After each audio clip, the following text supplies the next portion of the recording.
ఇశ్రాయేలు కాపరి విశ్వముని ఊపిరి, ఇశ్రాయేలు కాపరి విశ్వముని ఊపిరి, పరలోక సారథి ప్రభునా వారధి, పరలోక సారథి ప్రభునా వారధి, యేసు నా రథ సారథి నా హృదయ కాపరి. ఇశ్రాయేలు కాపరి విశ్వముని ఊపిరి, ఇశ్రాయేలు కాపరి విశ్వముని ఊపిరి.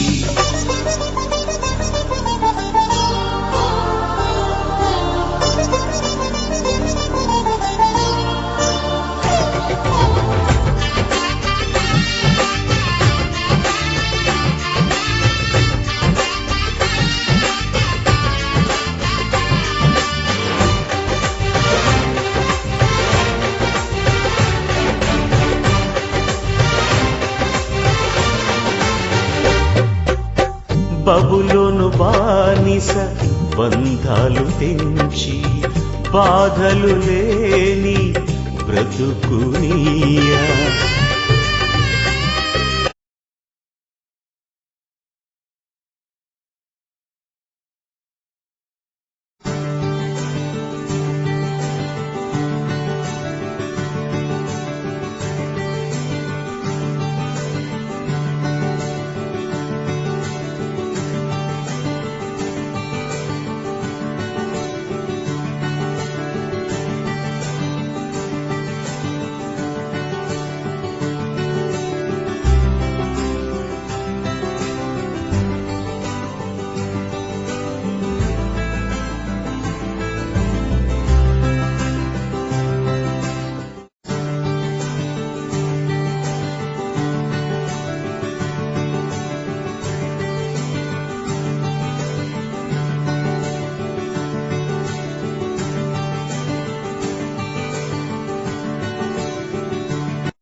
పరిశుద్ధతలో ప్రార్థించుటలో ఉపవాసములో ఉపదేశములో, పరిశుద్ధతలో ప్రార్థించుటలో ఉపవాసములో ఉపదేశములో నీలాగే బ్రతకాలని నీ చిత్తం నెరవేర్చని,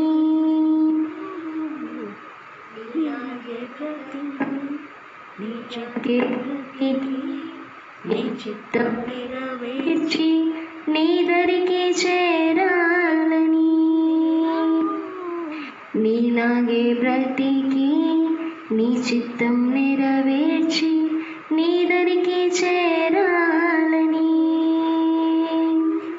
తీరునారా కోరిక చేరితి ప్రభు పాదాల చెంత, తీరునారా కోరిక చేరితి ప్రభు పాదాల చెంత, జీవితంలో నీలా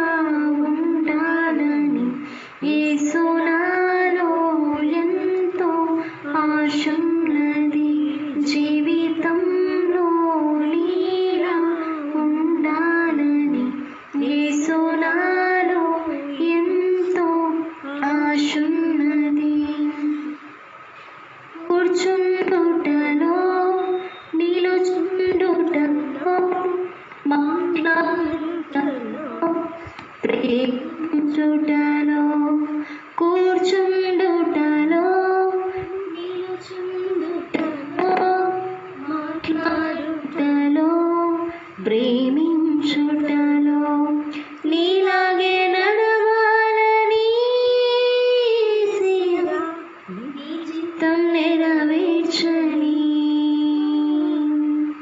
నీలాగే నడవాలని యేసయ్యా, నీ చిత్తం నెరవేర్చని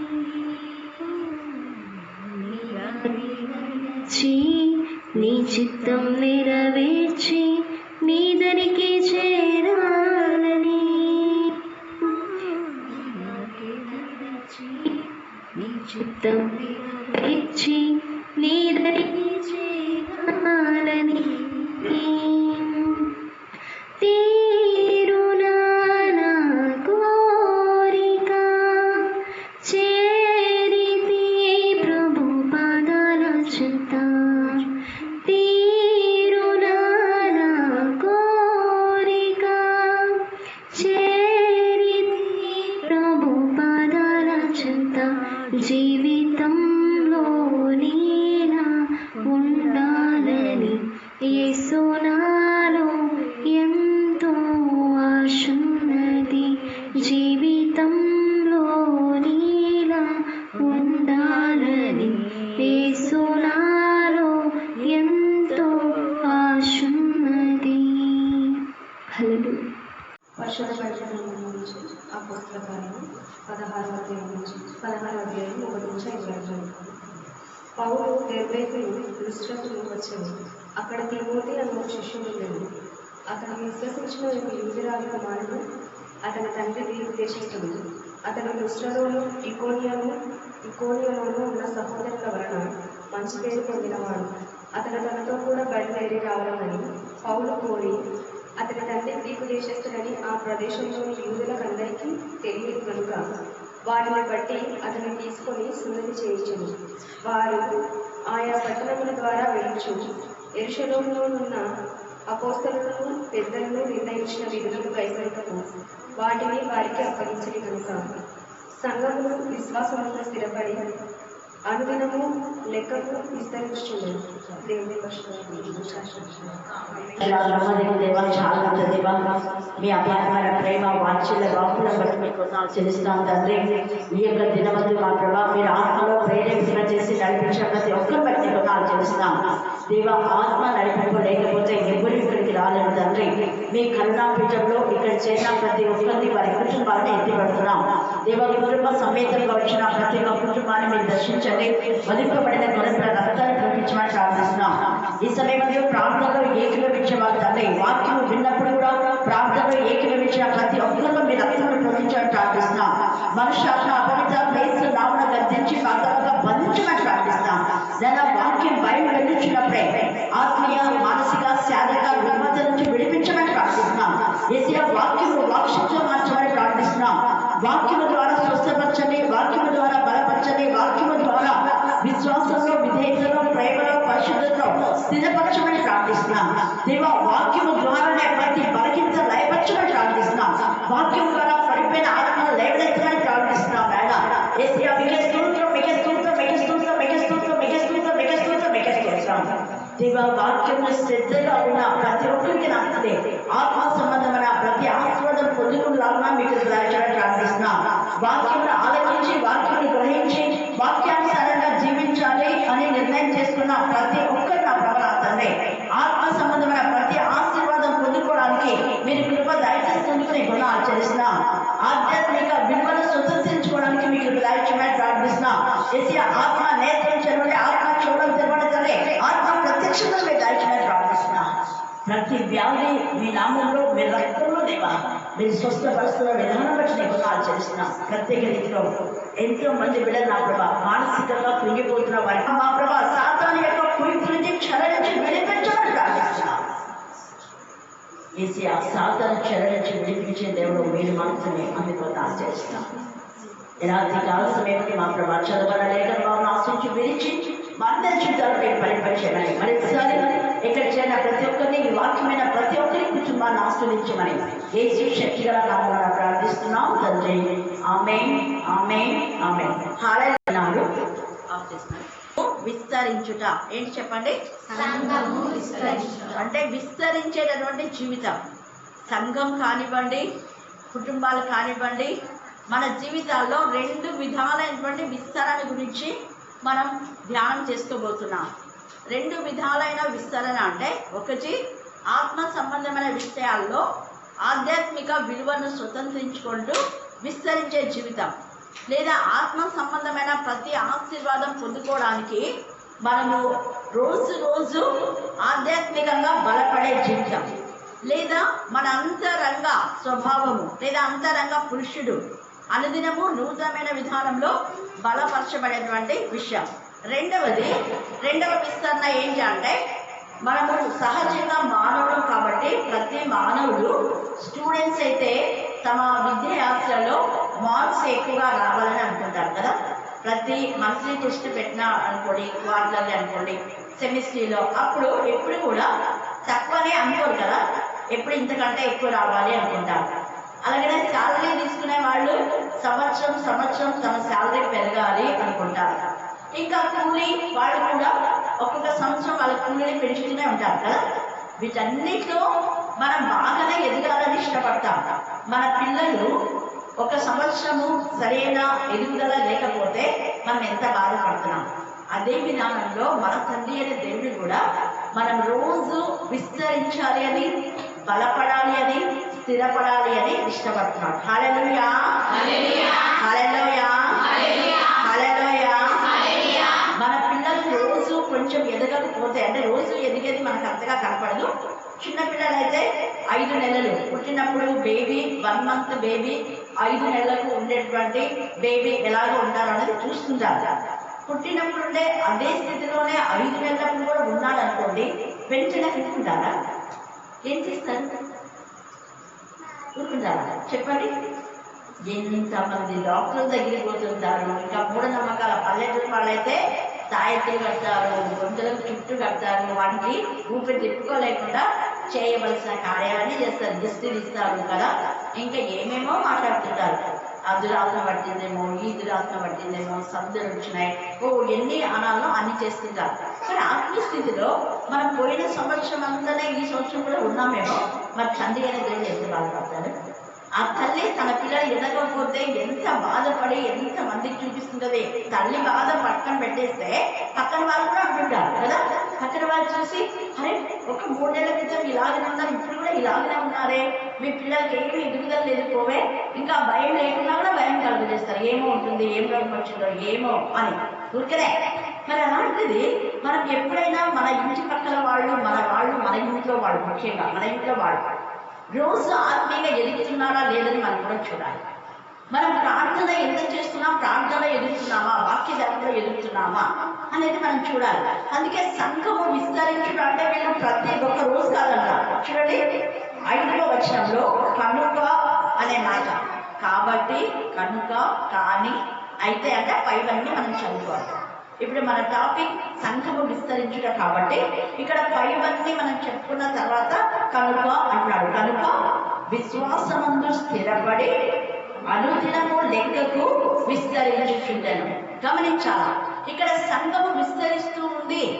ఎప్పుడు విస్తరిస్తూ ఉంది అంటే విశ్వాసమందు స్థిరపడినప్పుడు. రాత్రి కాల సమయమందు ముందు మనం విశ్వాసంలో స్థిరపడ్డామా? విశ్వాసంలో స్థిరపడితే విశ్వసించే వాళ్ళు కలవరపడరు, విశ్వసించే వాళ్ళు అధైర్యపడరు, విశ్వసించే వాళ్ళకు అపనమ్మకం ఉండదు, విశ్వసించే వాళ్ళు చీకటిలోనైనా వెలుగు పుడుతుంది అనుకుంటారంట. చూడండి కీర్తన 112, యథార్థవంతులకు చీకటిలో వెలుగు పుడుతుంది అంట. వాళ్ళు ధైర్యంగా ఉంటారు యథార్థవంతులు. 1-2 వచనాలు చదవండి. 112 యెహోవాను స్తుతించుడి. ఒకటి, మన విశ్వాసంలో స్థిరపడాలంటే మన ప్రార్థన విన్నపములు చేయడానికి ముందు ఎక్కువగా స్తుతి చేయాలి. స్తుతుల్లోనే బలం ఉంది, స్తుతుల్లోనే విశ్వాసం స్థిరపడతారు, స్తుతుల ద్వారానే మన ప్రార్థనకు జవాబు వస్తుంది. అందుకనే దేవుడు అంటే ఎవరికంటే భయము భక్తి ఉందో వాళ్ళు ఎక్కువగా స్తుతిస్తారు. ఎక్కువగా ప్రేయర్ రిక్వెస్ట్లు పెట్టడం కాదు, కానీ ఎక్కువగా స్తుతి చేస్తారు. అంటే గతంలో దేవుడు చేసినవన్నీ జ్ఞాపకం చేసుకొని స్తుతి చేస్తారు. అది ఎవరు అంటే దేవుని యందు భయభక్తి గల ప్రతి ఒక్కరు కృతజ్ఞత అనే భావం ఉండాలి. విశ్వాసఘాతకులు కాకువి అని రాయబడింది. మనం కృతజ్ఞత భావమును ఎప్పుడైతే కలిగి ఉంటామో అప్పుడు మనం బలపడతాము, విశ్వాసంలో స్థిరపడతాము. ఈ కృతజ్ఞత భావం కలిగి ఉండే వాళ్ళు ఎవరు అంటే దేవుని యందు భయభక్తి కలవాళ్ళు మాత్రమే. అందుకే ఇక్కడ యెహోవా యందు భయభక్తి కలవాళ్ళు ఆయన ఆజ్ఞలను బట్టి అధికంగా ఆనందించేవాడు ధన్యుడు. వారి సంతతి వారు భూమి మీద బలవంతులగుదురు. యథార్థవంతుల వంశపు వారు దీవింపబడుదురు. కలిమియు సంపదయు వాని ఇంట నుండును.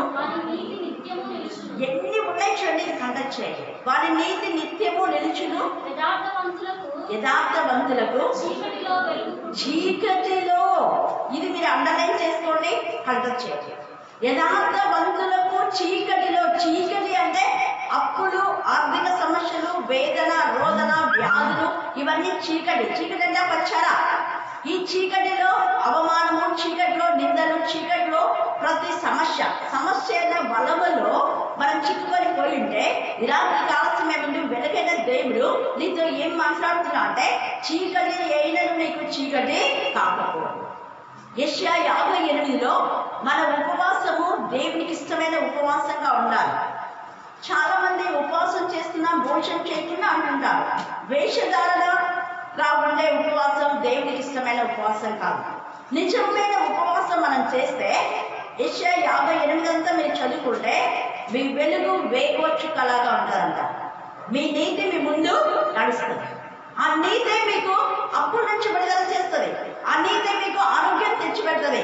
ఆ నీతే మీకు ఆనందాన్ని కలుగజేస్తుంది. ఆ నీతే మీకు సంతోషాన్ని కలుగజేస్తుంది. ఆ నీతే మనకు విశ్వాసంలో స్థిరపడేలా కూడా చేస్తుంది. ఎందుకు అంటే అబ్రహాము దేవుని నమ్మాను, అదే అతనికి నీతిగా ఎంచబడింది.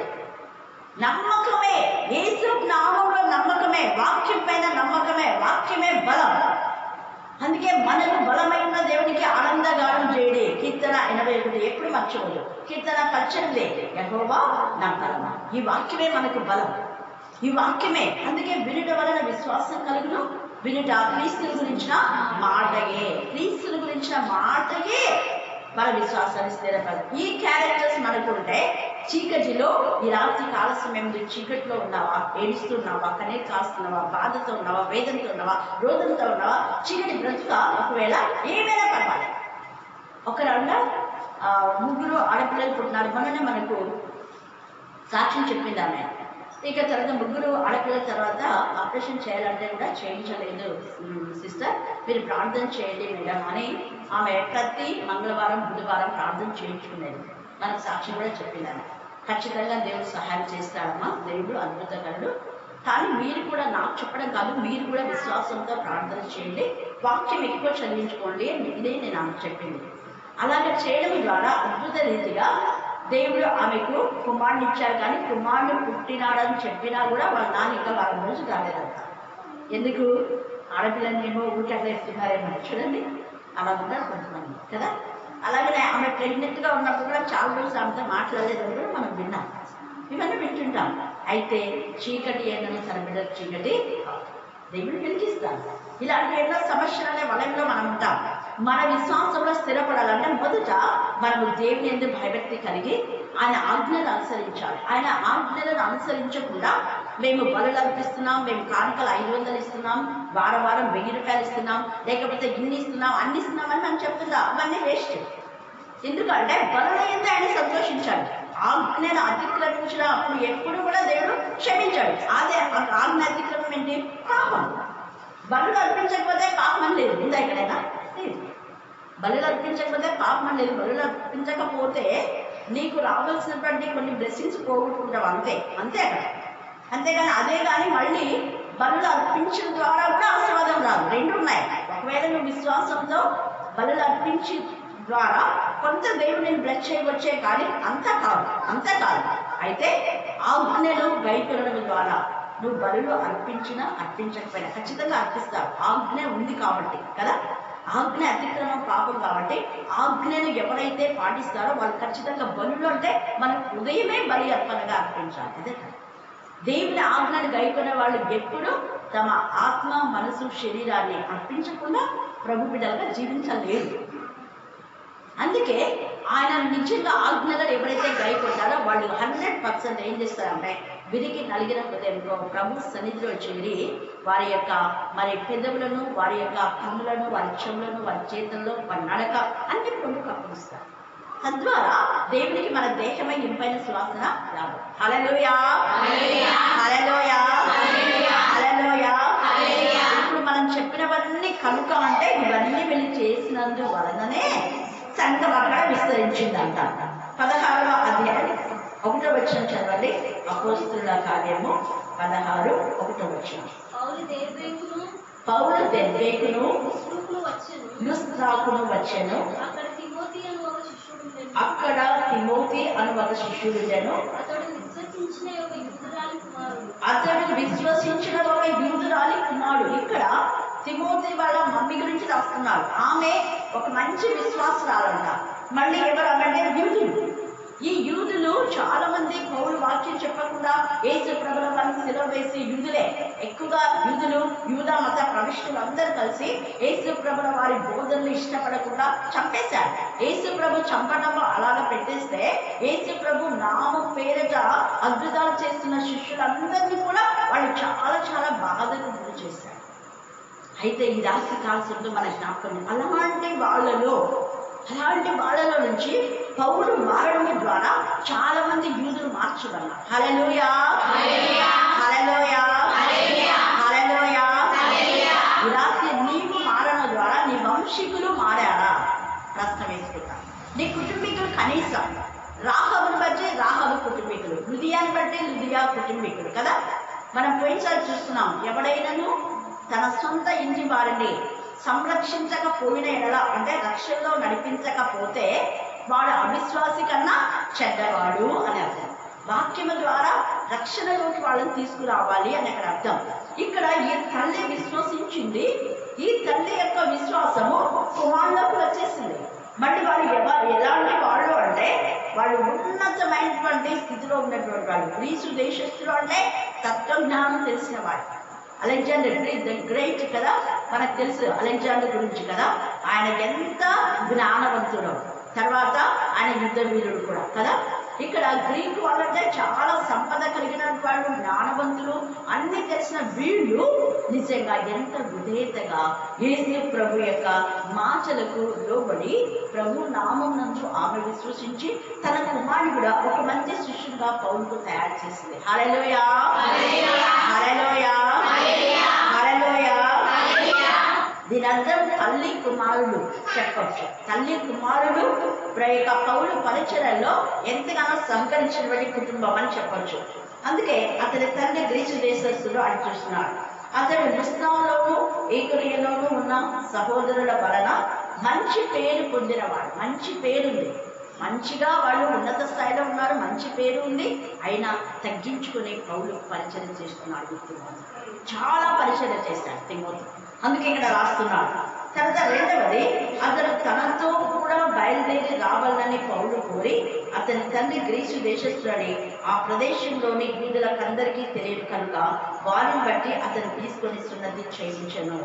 ఎంత ఇది చూడండి, అక్కడ వారిని బట్టి అనే మాటలో, ఇక్కడ సున్నతి అనే మాటలో శుద్ధీకరణ విధానంలో వాళ్ళు చేస్తూ మళ్ళా ప్రభు నామంలో వాళ్ళు ముందుకు వస్తూ ఉన్నారు. ఇక్కడ రెండు విధాలైనటువంటి విషయాల గురించి అక్కడ రాస్తున్నాడు ఇక్కడ పౌలు. అందుకే అంటాడు కదా, యూదుల వలె నేను ఉంటాను అంటాడు. అంటే సున్నతి చేసుకోవద్దని దేవుడు చెప్పలేదు కదా. సున్నతి చేసుకున్న వాళ్ళు కూడా మరి బ్యాప్టిజం తీసుకున్నాం. హల్లెలూయా, హల్లెలూయా, హల్లెలూయా.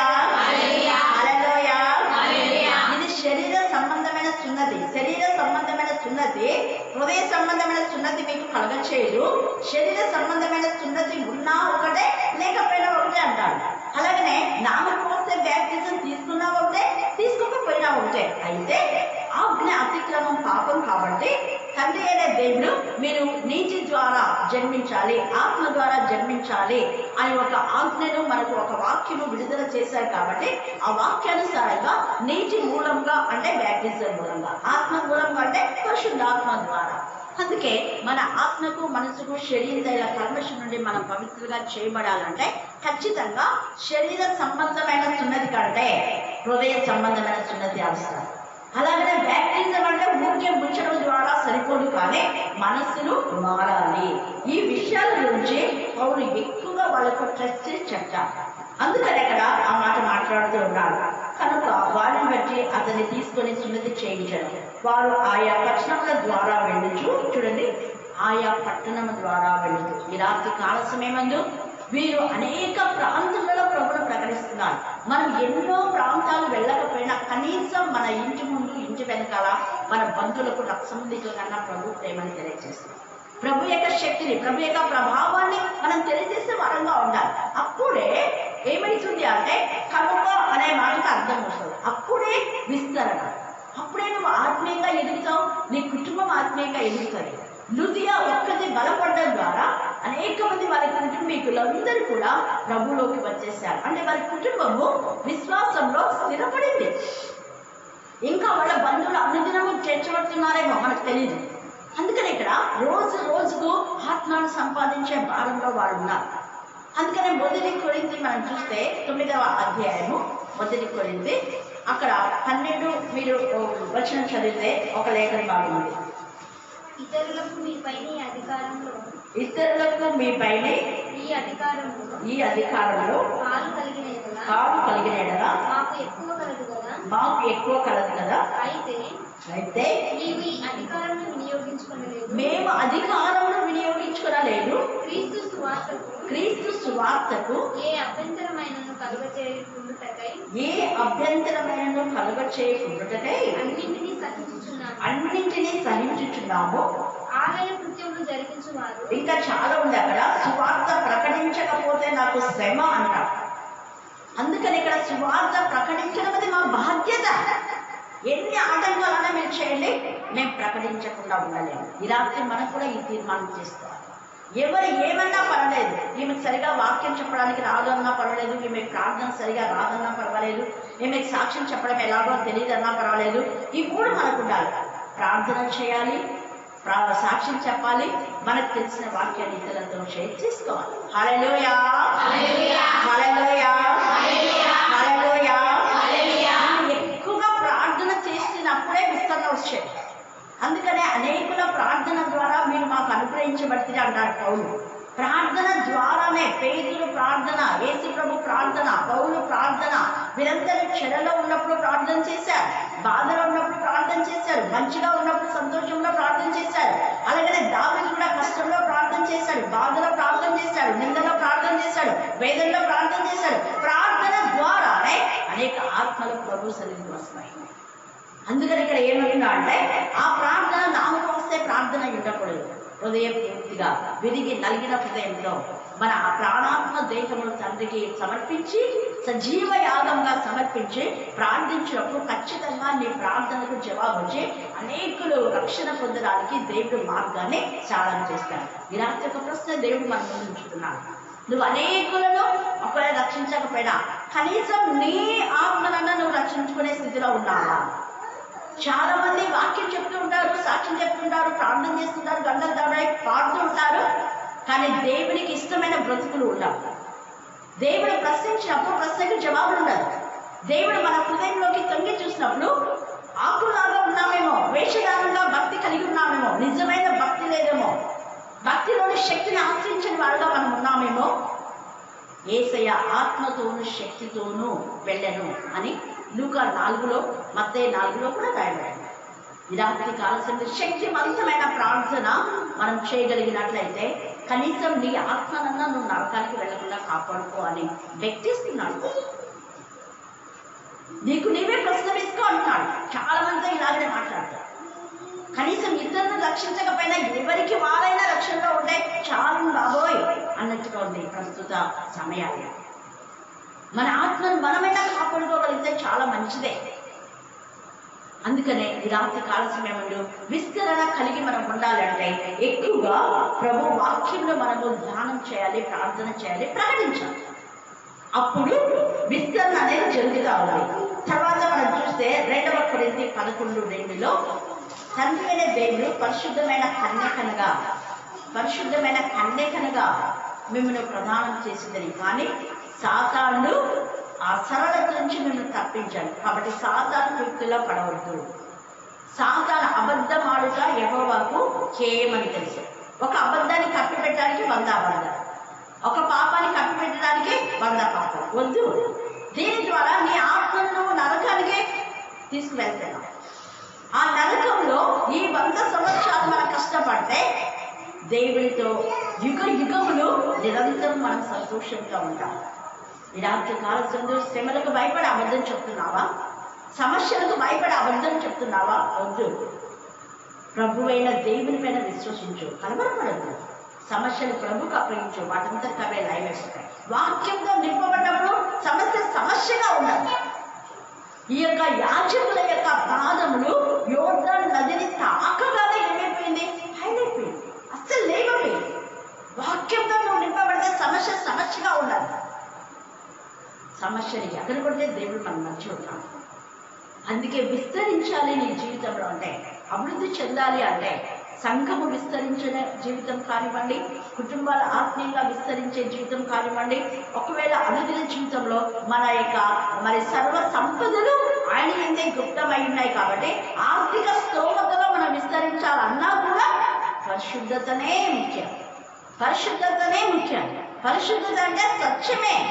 సత్యము ఉన్నవాళ్ళు ఎప్పుడు పరిశుద్ధంగా ఉంటారు. పరిశుద్ధంగా ఉండేవాళ్ళు వాక్యంతో నింపబడతారు. వాక్యంతో నింపబడాలి, అబద్ధం ఆడడానికి ఇష్టపడరు. అందుకని దావీదు అంటాడు, అబద్ధం ఆడు నా ఇంటి వాళ్ళు ఉండకూడదు, అబద్ధం ఆడేవాడు నా ఇంట్లో నివాసం చేయకూడదు. కీర్తన 101 చదువుకోండి, అక్కడ రాయబడి. దౌష్టులను నేను అనుసరింపాను, దుష్టులు నా ఇంట ఉండకూడదు అంటాడు దావీదు. దాని అర్థం ఏంటంటే ఆ దుష్టుడు అనే ఆలోచన నా దగ్గరికి రాకూడదు అని అక్కడ అర్థం. అబద్ధం మాట్లాడడానికి వాడు నన్ను ప్రేరేపంగా చేస్తే వాడు నిలవకుండా పోతాడు. ఎందుకు? మనలో ఉన్న వాక్యాన్ని చూసి అబద్ధం ఆడడానికి వచ్చిన సాతాను అబద్ధం ఆడకుండా భయపడి పారిపోతాడు వాడు. ప్రభు నాతో కూడా ఉన్నాడు, నేను సత్యం చెప్తాను, జరిగిందేదో జరిగేది. అందుకని దుష్టుడు దుష్టక్రియలు చేయించడానికి మన దగ్గరికి వచ్చినప్పుడు నీలో ఉన్న వాక్యమైన అగ్ని చూసి వాడు నేను దుష్టక్రియలు చేయకుండా వాడు పారిపోవాలి, మనం వారికి లొంగిపోకూడదు. హల్లెలూయా, హల్లెలూయా, హల్లెలూయా, హల్లెలూయా. అందుకే ప్రభువా నువ్వు ఎప్పుడు వస్తావు? నా ఇంట్లో నేను యథార్థంతో నడుచుకుంటాను. ఇవన్నీ దావీదు యొక్క మాటలే. అందుకే దావీదు తన ప్రజల కోసమే కన్నీటి ప్రార్థన చేశాడు. కాబట్టి ఆ ప్రార్థనకు జవాబుగా దావీదు చిగురైన యేసు ప్రభు ద్వారా మనమందరం కూడా దేవునికి సమాధానం చేయబడిన బదులుగా తయారు చేయాలి. అప్పుడు దావీదు కన్నీటి ప్రార్థనకు జవాబే, ఇర్మియా కన్నీటికి ప్రార్థనకు జవాబే. హల్లెలూయా, హల్లెలూయా, హల్లెలూయా, హల్లెలూయా. అందుకే ఇర్మియా 9లో మనం చూస్తే 13వ వచనం చదవాలి. 9:13 ఇర్మియా 9. అందుకు యెహోవా ఇలా సెలవిచ్చుచున్నాడు, వారు నా మాట వినకయు, అది వారు నా మాట వినకయు, దానిని అనుసరింపకయు, నేను వారికి నియమించిన ధర్మశాస్త్రాన్ని విసర్జించి తమ హృదయ మూర్ఖత చొప్పున జరిగించుటకై తమ పితరులు తమకు నేర్పినట్లు అది ఇక్కడ బయలు కానివ్వండి, అబద్ధం కానివ్వండి, అప్పులు కానివ్వండి, మీ పితరులు చేస్తే మీరు చేయాలి. పితరులను అనుసరించకూడదు. పితరులు ఇక్కడ వీళ్ళ తల్లి విశ్వాసంలో ఉంది, కుమారుడు విశ్వాసంలోకి వచ్చారు. మన తల్లిదండ్రుల యొక్క విశ్వాసంలో మనం ఉన్నామా అని కుమార్తెలను ప్రశ్న వేసుకోవాలి. మన తండ్రికి మంచి పేరుంది, మన తల్లికి మంచి పేరుంది, తల్లిదండ్రుల పేరు చెడగొట్టే వారంగా మనం ఉంటున్నామా? ప్రశ్న వేసుకున్నాం. వారి విశ్వాసంలో, వారి రక్తంలో పాలు పంచుకున్న మనం వారి విశ్వాసంలో, విధేయతలో, ప్రేమలో, పరిశుద్ధతలో పాలి భాగస్థం కావాలి. మనం ఈ రాత్రి కాల సమయమందు మంచి తల్లిదండ్రులకు జన్మించిన మన యొక్క జన్మ దేవునికి మహిమకరంగా ఉందా, అవమానకరంగా ఉందా? ఒకసారి ఆత్మ పరిశీలన మనం చేసుకుందాం. అందుకే ఇక్కడ ఈ మాట మాట్లాడుతున్నాడు. 1 తెస్సలోనికైలు 5:8. 1 తెస్సలోనికైలు 5వ అధ్యాయం 8వ వచనం. మనము పగటి వారమై ఉన్నాము కనుక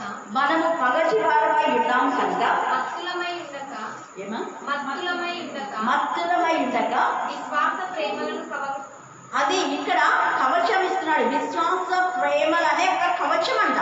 రక్షణ, నిరీక్షణ అనే శిరస్సు, ఇవి ఆయుధాలు. విశ్వాసంలో మనం స్థిరపడాలి అంటే ఈ కవచాలు మనం ధరించాలి. విశ్వాస ప్రేమ అనే కవచం, రక్షణ, నిరీక్షణ అనే శిరస్త్రానం మనం ధరించాలి. నిరీక్షణ, రక్షణ, నిరీక్షణ. రక్షణ లేకుండా, మారు మనసు లేకుండా, రక్షణ అంటేనే మారు మనసు. మారు మనసు లేకుండా సరిగా మనం ప్రార్థన చేయలేం. మారు మనసు కలిగి చేసిన ప్రార్థన మన శిరస్సును రక్షిస్తుంది. చెడు ఆలోచన తలంపులు వచ్చేది తలంపుల ద్వారా తలలో నుంచే, మెదడులో నుంచే. ఆ మెదడు పురుగు తెలియకుండా ఆ మెదడులో ఉండే చెడు పురుగును చంపివేసింది ఈ వాక్యం. అందుకే రక్షణ అనే శిరస్త్రానాన్ని మనం ధరించుకోవాలి అంటాం. రక్షణ ఎవరు అంటే తండ్రి అయిన దేవుడే మన రక్షణ. కీర్తన 27, యెహోవా నీవు నాకు వెలుగును రక్షణ అయినావు. ఆయనే మన రక్షణ. ఎంతమంది చెప్తున్నాడు? ఏపీసీ మనం చూస్తే 6వ అధ్యాయం 14వ వచనంలో అక్కడ కూడా ఆత్మ సంబంధమైన ఆయుధాలు ఉన్నాయి. వాటిని మనం ధరించాలి. వాటిని ధరించడం ద్వారా విశ్వాసంలో మనం స్థిరపడతాం. తర్వాత 5వ అధ్యాయం 1 తెస్సలోనికైలు 18 మనం చూస్తే ఆత్మను ఆత్మకుడి అన్నారు. ఎక్కడున్నా ఆత్మ సంబంధమైన విషయాలను మనం జ్ఞాపకం చేసుకున్నప్పుడు పాపము చేయొచ్చా. అలాగనే మన సామెతలు 3:8 చదవండి, సామెతలు 16 చదువుకోండి. తర్వాత ఎజ్రా 7, 8, 9 చాలాసార్లు చెప్తున్నాను, చదువుకోండి. తర్వాత నెహెమ్యా 4. ఇవన్నీ కూడా ప్రభు హస్తం మనకు తోడుగా ఉండి విశ్వాసంలో మన స్థిరపరిచి అనుదినము లెక్కకు విస్తరించే జీవితం దేవుడు మనకి ఇస్తాడు. ఈ రాత్రి కాల సమయమందు ప్రభువులో మనం స్థిరపడి బలపడదాం. దేవుడు ఈ లేఖన భాగాన్ని దీవించి ఆస్వాదించుగాక. ఆమేన్. ఆమేన్. మీ ఘనమైన, శ్రేష్టమైన, అమూల్యమైన, అపరిచమైన పాలనలకు వందనంలో స్తుతులు స్తోత్రాలు చేస్తున్నాను. సర్వాధికారి నిత్యుడైన తండ్రి, సమాధానకర్త, నిండా నేడు నిరంతరం ఏకరీతిగా కాపాడుచున్న అభ్యాపనలు తండ్రి, మీకు వందనంలో స్తుతులు స్తోత్రాలు చేస్తున్నాను. నా ప్రభా, ఎక్కడ నామంలో 2-3 కూడి ఉంటారు ప్రభా, అక్కడ ఉంటాను సెలవించిన నా తండ్రి, మీ పాదములకు వందనంలో స్తుతులు స్తోత్రాలు చేస్తున్నాను. మేమందరంలో ప్రభా ఈ విధంగా కూడి మిమ్మల్ని స్తుతించి ప్రభా మీ వాక్యంలో ధ్యానించే సమయంలో ప్రభా మీరు మాకు ఇచ్చినాకే మీకు వందనంలో స్తుతులు స్తోత్రాలు చేస్తున్నాను. నా ప్రభా ఇంకా ఎవరైతే నన్ను లోకానుసారంగా తిరుగుచున్నారో ప్రభా, మీ నామమెరుగగా ప్రభా ఈ లోకంలో పాడైపోతున్నారు ప్రభా, వారికి మీరు మీ దర్శనం కలుగజేయండి. ఆయనకి వందనంలో స్తోత్రాలు చేస్తున్నాను. అటు వారికి ప్రభా మా మనస్సు కలుగజేసి నా తండ్రి నీ సన్నిధిలో నీ సాక్ష్యంగా నిలబెట్టండి ప్రభా, నీకు వందనంలో స్తోత్రాలు చేస్తున్నాను. విన్నటువంటి వాక్యంలో ప్రభా మా హృదయంలో ఫలింపచేయండి.